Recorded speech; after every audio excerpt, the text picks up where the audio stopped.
I think there might be a couple of reasons. One reason is that it really is a very, very close race. And across this country, voters are just very divided on their views about politics in general and these candidates in particular.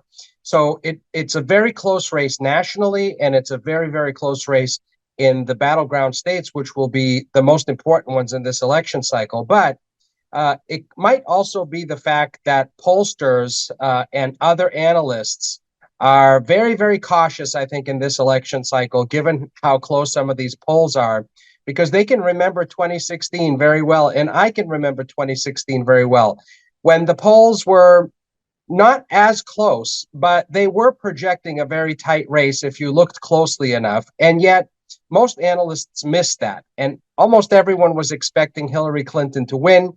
And it just turned out not to be the case. But the evidence was there all along in the polls if we really wanted to pay attention to it. So I think pollsters and reporters and analysts are just very, very cautious to point out just how close the polls suggest this race is, and not to take any result too seriously, to take it with a grain of salt, especially when things are within the margin of error, which suggests that we basically don't know which candidate is ahead, but that it is a very tight race.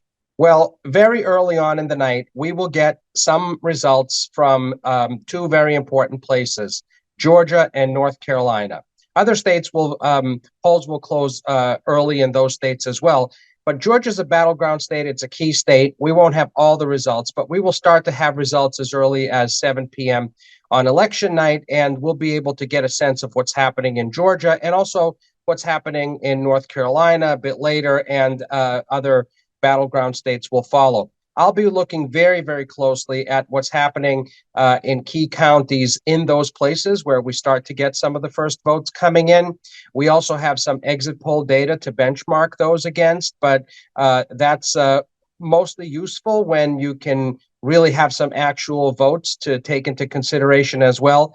So I'll be looking very closely at what's happening there. And then I'll be following what's happening in the states that start reporting later, in places in the Midwest like Michigan, Wisconsin, Pennsylvania, and of course, in the western states of Arizona, Nevada, other battleground states, etc. But even in places that are not competitive, it will be very, very interesting and useful to look at specific counties and benchmark how the candidates are doing there compared to how Biden did in 2020, how Trump did in previous elections, how Hillary Clinton did in 2016 in those places, to see, even in Democratic areas, is Kamala Harris achieving those goals and those benchmarks in a way that suggests her candidacy is as strong or stronger, or falling behind some of these other Democratic candidacies in recent election cycles. Well, I think the victory for either campaign really runs through Pennsylvania. It's such a big prize among the battleground states with 19 electoral votes. But it's not the only path for Kamala Harris that goes through Pennsylvania. She could still lose Pennsylvania and still win, but it just gets a lot tougher. She would have to sweep the other Midwestern states, Michigan and Wisconsin, and she would have to go on to win at least two other states, depending on which ones they are. She may need three of the other battleground states, so it just gets a lot tougher. By the same token, it's just very, very tough for Donald Trump if they don't hang on to North Carolina and even places like Georgia, and other battleground states where he's poised to do well, even if he falls short in North Carolina. So it really could go either way, but the easiest path for both candidates is to get Pennsylvania. And we may not know for a while tonight whether which candidate has clinched Pennsylvania, but that is the big prize this evening.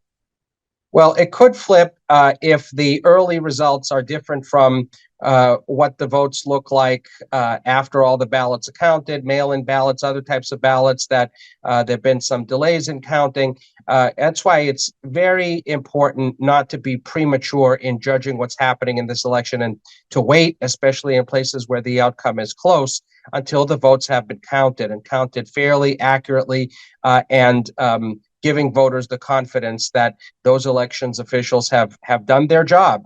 So there are no questions later. So really the important thing is counting our ballots accurately, and speed is just, I mean, everybody wants to know the answer, but at the end of the day, it's just not as important as getting it right. And that's what analysts and elections officials across the country will do. And if it takes a while, it takes a while. So be it. Americans have been so used to knowing almost immediately what happens in presidential elections that they're waiting for that. But I think people recognize now that it may take a while, and what's of paramount importance is getting it done correctly.